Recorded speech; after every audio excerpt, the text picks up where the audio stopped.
Hi everyone, long overdue update now. It's been about 3 months. I haven't done one since Christmas, but moved house as well, so that took quite a bit of my time up, spare time. Haven't been able to be on YouTube and that for ages. Was without internet for about 4 weeks, so it's been sort of missed YouTube a little bit, I suppose you'd say. But yeah, I'm back anyway.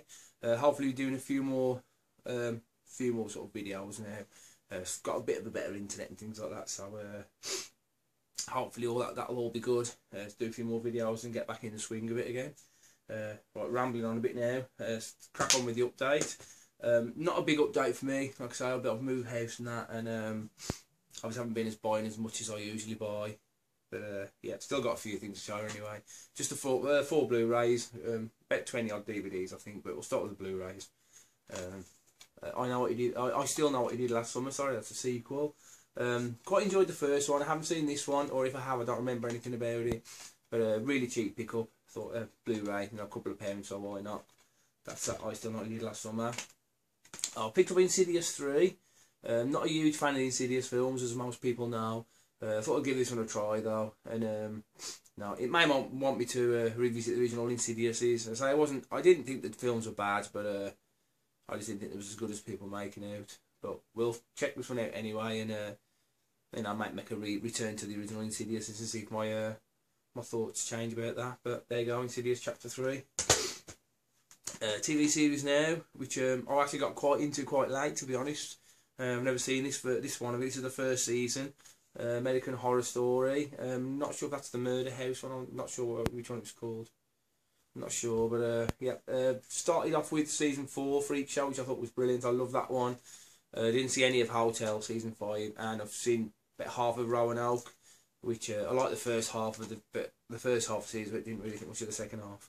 But this is probably one of the best ones. This is the first season, so I look forward to watching that. And I've actually managed to pick another slasher classics up. Number 20 there, Drive-In Massacre. I have got a really bad sort of Vipco DVD of this, but this was really cheap for a Blu-ray. Picked up really cheap. So great cover as well, really good cover. Not the one that come in. I used the reversed one. I think the other cover on it was. I don't know if this is the original cover. I can't get it out now. Now I'm doing that. There we go. Trying to damage it. Yeah, that was the one that he come with. But I think this one's a lot better. I really like that cover. But yeah, not a huge fan of this film when I saw the Vipco release. But now hopefully this will have a good transfer on it and be a lot of a better all-round release. Or might get me to like the film a bit more. Like I say, not a terrible movie, but I was never a huge fan of that. But another one to add to the collection. So that's that. DVDs now. Quite a few coming up now. Hammerfield, which I've bought, which I actually thought I'd got, and I hadn't, which I was really shocked with, to be honest, because I could have swore I got this film. But it's Countess Dracula. Ingrid Pitt's really good in this. Really good sort of period piece from Hammer. This one is. I suppose a bit more historical than full-out horror, but it does have its moments of horror in it. And so Ingrid Pitt is brilliant in it. And the supporting cast do a good job as well. Really decent Hammer film there. Countess Dracula. Picked up my first Full Moon Grindhouse collection DVD. This is Maniac, which plot sounds a little bit like Nightmare on Elm Street, about someone sort of kills them in the dreams. I think this did actually come out before Nightmare on Elm Street, I think, no. But yeah, Maniac. Not sure how good the transfer is, because I've heard they're quite bad transfers on this, but I'll check that out. Kiss Daddy Goodbye. I think this is a film from the really early 80s, I think. And never seen this before, and it was really enjoyable, really good film. These two kids here are psychic, and the father gets killed by a bunch of bikers, and they use a sort of psychic powers to bring him back from the grave, and goes for revenge on the bikers that killed him. It's not bad at all, actually. A lot of people say the kids are terrible actors, but you know, they're not the best actors, but I thought they did the job. And a good solid sort of supernatural thriller, that quite enjoyable. Did like that fair bit. Don't Torture a Duckling, which is like a Lucio Fulci giallo. Yeah, enjoyable, pretty good film. No, not Fulci's best movie, but certainly watchable. So decent little giallo there from Lucio Fulci. This was brilliant. This film, I'd never seen this before, and this is Apt Pupil, based on a Stephen King story. So Ian McKellen is like amazing in this. He's really good.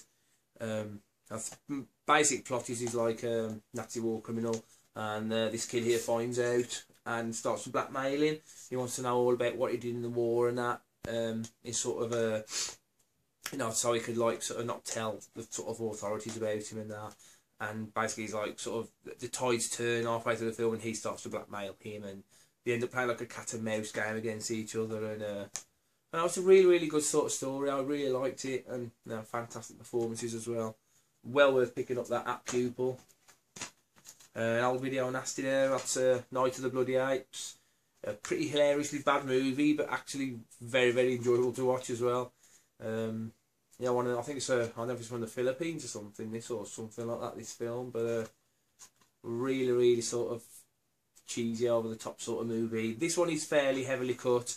I think this version has got a lot of the gore missing and stuff like that, but you know, it's a lot of the films there, you still sort of make head or tail of it. But I will definitely try to pick the uncut version out. I think Redemption released the uncut version of that, so I'll have to look out for that one. I managed to pick up Clown House. This is the Spanish release, I think it is, the Spanish region 2. The region 1 copies are ridiculously expensive, you know, it's like, goes for well over £100 on Amazon.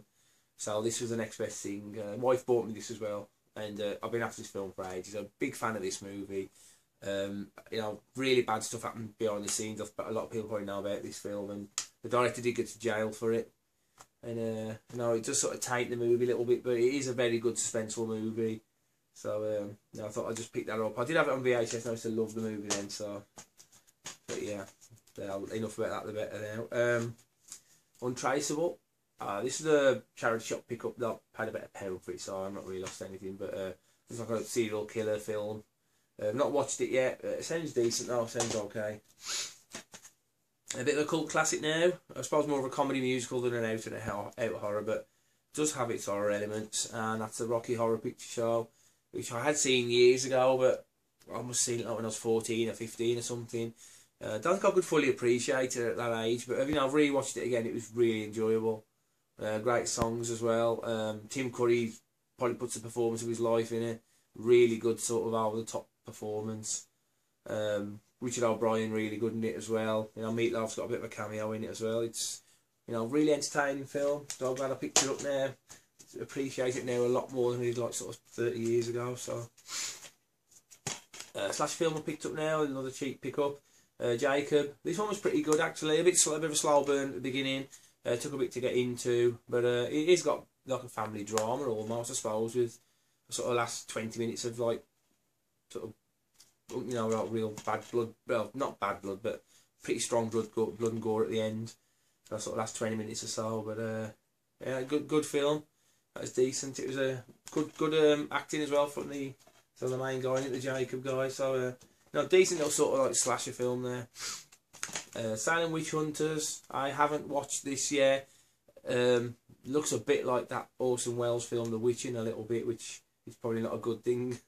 But I'll find out what it's like. I'll check it out one day when I'm bored. That's that one. Vampire Clan. Picked up from a charity shop as well for £1. Based on the true story of the vampire killers in Florida. Don't know a thing about this one either. Looks a bit Lost Boysy from the front, but I don't think it actually will be anything like that. But yeah, Vampire Clan there. The Last Sect. This is like a David Carradine sort of vampire film. Looks pretty good on the back. I do like the cover style on it. It makes it look a bit like Sin City, but when they put the film on it, it's actually a normal colour film. It would look good like that though, wouldn't it? If it had been filmed in that black and white like Sin City, I think I would have made it super stylish. But you know, it's got David Carradine in it. It doesn't, you know, it should be alright. So that's that one. Freddys Nightmares, the Nightmare on Elm Street series. Really, really good series, brilliant series. First episode sort of concentrates on how Freddy become Freddy, which is a, you know, nice sort of introduction to the series. The other ones are a bit more like sort of Twilight Zone episodes, I suppose, similar. You know, we've not really got Freddy in them, but he sort of narrates it a bit like the Crypt Keeper in Tales from the Crypt. But really enjoyable series. That's just volume 1. It's got the first 3 episodes. I think they released a second volume with the next 3 episodes on, but I'm not sure if all of them ever got released on DVD. It's a bit of a shame. So that's a Trauma triple pack now. I do try to pick these up if they're cheap. Do like these sort of Trauma triple packs, are good value. This one's got Zombie Island Massacre on it, Blades and Bloodhook, Watched Blades and Bloodhook. They were actually pretty enjoyable in their own little way. Blades is about a killer lawnmower, which is really a lot of killer lawnmower. And the Bloodhook basically is like a really strange one about this giant fishing hook that drags people in the water and kills them. And it ends up just being like a basic slasher really, but well, fairly tongue in cheek and got some decent little sort of performances and things in it. Not a bad little triple pack there if you can pick it up. That's that one. The Unknown, and that leaves after its name because I've actually got no clue what this is about. It's completely unknown to me as well. But it's got SPS Grindhouse on it, wherever that is. SPS Cinema or SRS Cinema. SRS Cinema Grindhouse, and it looks like a really old film from the back. I mean, I can see it on there. It looks like something from the 70s, but I think it's actually from about 2005 or something. But it looks like an old film, but it's not. Don't know what it's like. Don't know anything about it. This is a really cheap pickup. So, Redneck Zombies, another trauma sort of release. I haven't watched this yet, but I've watched the sort of making of it and things. A lot of the extras on the disc, and it looks like it's gonna be a really good sort of zombie. I'd almost call it a spoof. It is like very funny from the bits I can see, and it looks like outrageously gory as well. But yeah, this is a really good release as well. It's got 2 discs in it, and there's a whole disc literally full of extras on there. And it's got a lot of extras. Bonus music CD on it as well. I think the other disc is actually the soundtrack. But there's like a new colour transfer, original film soundtrack on CD, audio commentary with the director, loads of interviews and stuff, and behind the scenes footage. So a good little release that, if we can find that. I got another one of these Anchor Bay twin packs as well, which are always pretty good value.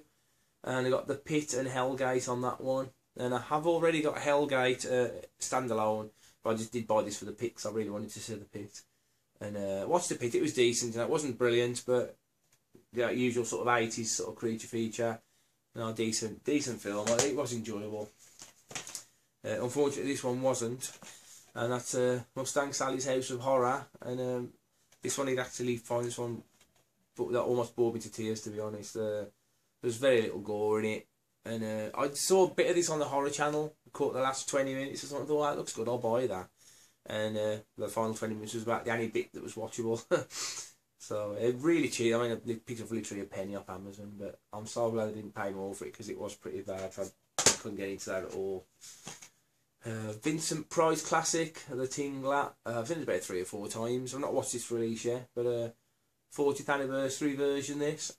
And always good to have the Vincent Price films. I haven't got quite a few of his films now, so a lot of good features on this as well. I just noticed you've got a remastered video of it, production notes, interactive menus, Screamfield Lives featurette, William Castle's driving scream scene, original scream scene, theatrical trailers, talent files. There's quite a few extras on that, so definitely going to be watching that soon anyway, because I've seen it a few times, did enjoy it.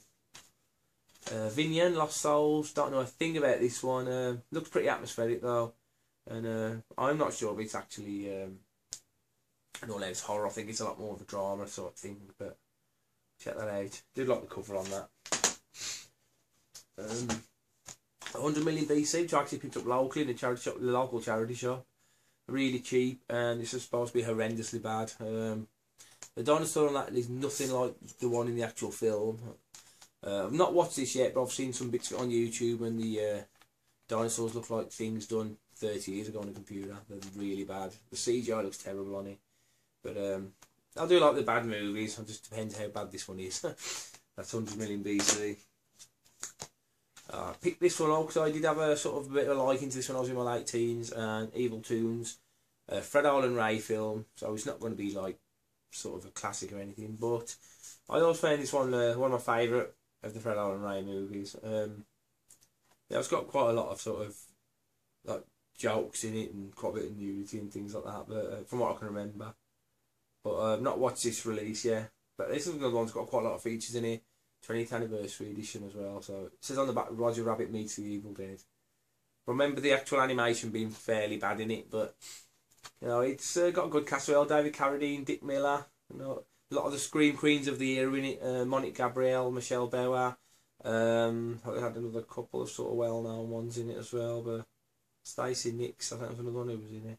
But yeah, some good Scream Queens, like 80 Scream Queens in there. So it was quite an enjoyable movie. I liked it. I know some people hate this movie, but for bad movies, I think I consider it a good one. And to finish off a series that I'd completely forgot about, till my mate Sean, Vampire 1444, he picked it up, and I just completely forgot about this series. But that's American Gothic. So I did have all these on video. I taped all of them on TV. I just really enjoyed them, and I think I've missed the last few episodes. From what I can understand now, the episodes are mixed up on the DVD.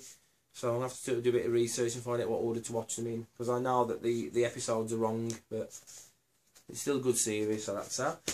Excuse me. So that's the update, pretty small one for me. Hopefully get back to speed again soon. So I've been really busy moving house and sort of waiting for the internet to get reconnected. And then that was like delayed by 3 weeks, so it's been a bit of a nightmare. But so back up and running now, in my new home as well. So that's all great. Hopefully be settled down now, and see you again in the next update, which hopefully won't be as long as this one to come in. So thanks for watching, and see you again hopefully in a few weeks. Thank you.